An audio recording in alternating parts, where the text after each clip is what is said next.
lifted his head for those few seconds. Over there climbing. Yeah. The biplane gets its strength to do this sort of thing from the box-like structure of the wings, with the top and bottom wings connected by diagonal steel wires to give it its rigidity. All the modifications which are put in especially to do this, and it includes a titanium landing gear, U-shaped cowling, and an induction system, high-performance fuel injection, exhaust and smoke systems, and is now in the process of building new revolutionary wings, which will give it an even better roll rate than what you see today.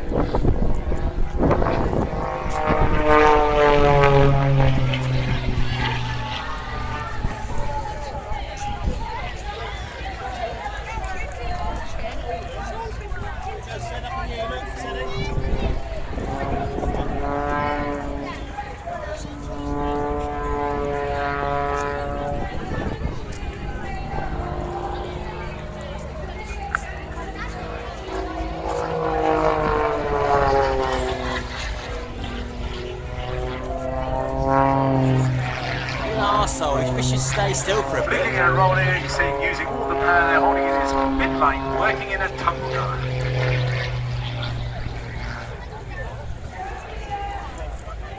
Now pushing up. This is really, really painful stuff when you're doing that sort of thing. Very, very uncomfortable indeed. Pushing up again.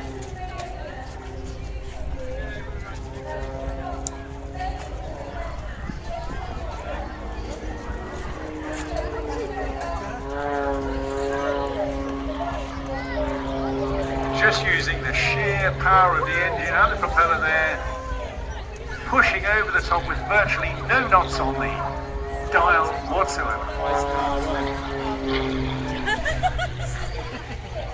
Nice duck. Why did you go on the back?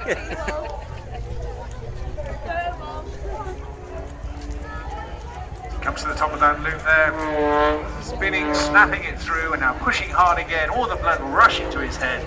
Very, very. All I can see is my face, and that's not something I want to take a picture of. Thank you very much.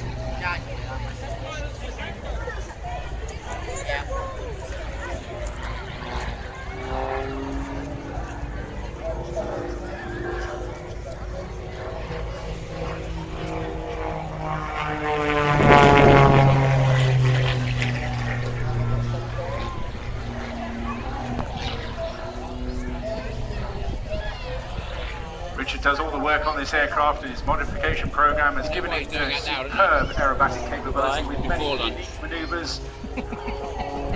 Shit, I'm trying to Some of those still focus yet it. to You come. mind? But the high alpha knife edge flights, certainly one of them as he demonstrated at He's been flying for the last 33 years and started his aviation career flying in the Royal Air Force on the Tornado GR1 in the low-level attack role.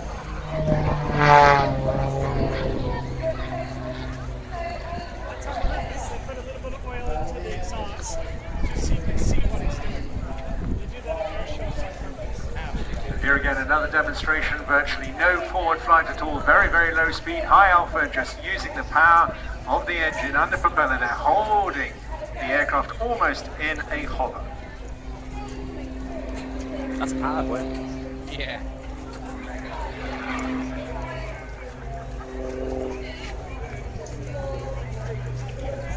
These guys work hard, train hard, of course. You also have to be incredibly fit to do this sort of thing. You are up in the Formula One class. It's coming back. Pressures on their body absolutely extreme. And as you can see from this sort of demonstration, pretty much non-stop as well. He's climbing up now. What he's going to do is prepare himself now for a high-speed dive. They'll then pull up into the vertical. He'll go through a single roll, snap roll, then into torque rolls at the top of this. This is the Tower of Power.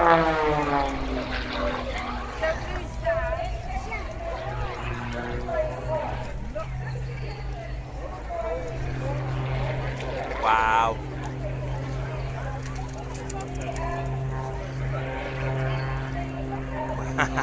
Wow.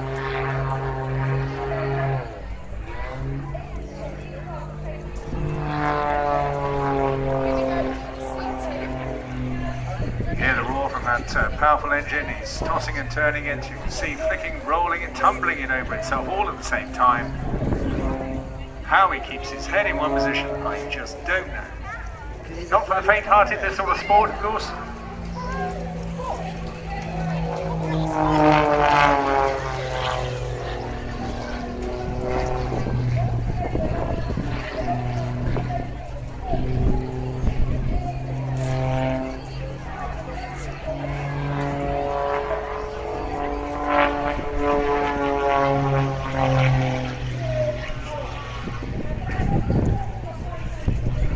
Following on from a huge tradition of these, the legacy of these aircraft, very popular all throughout Europe and of course North America. Made famous by individuals and indeed ladies like Betty Skelton in her little stinker, as she used to call her pits. And of course through the 70s as well, 60s, 70s with the likes of Brian Lecomber and the Rothmans teams.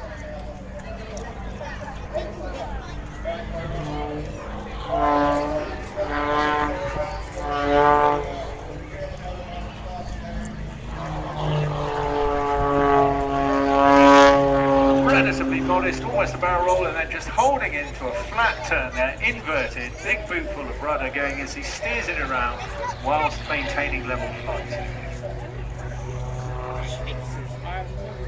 About 3 times his body weight there, all focusing on the top of his head as the blood is all trying to press through the top of his brain, and he flicks it back up now, going the other way.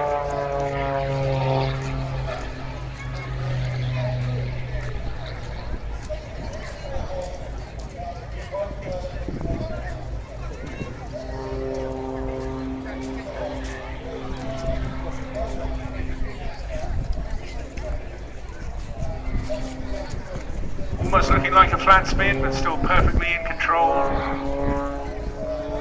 Driving it down at all possibilities. Never wasting a single second. Pushing hard there for a moment, just getting a bit more altitude, left and right.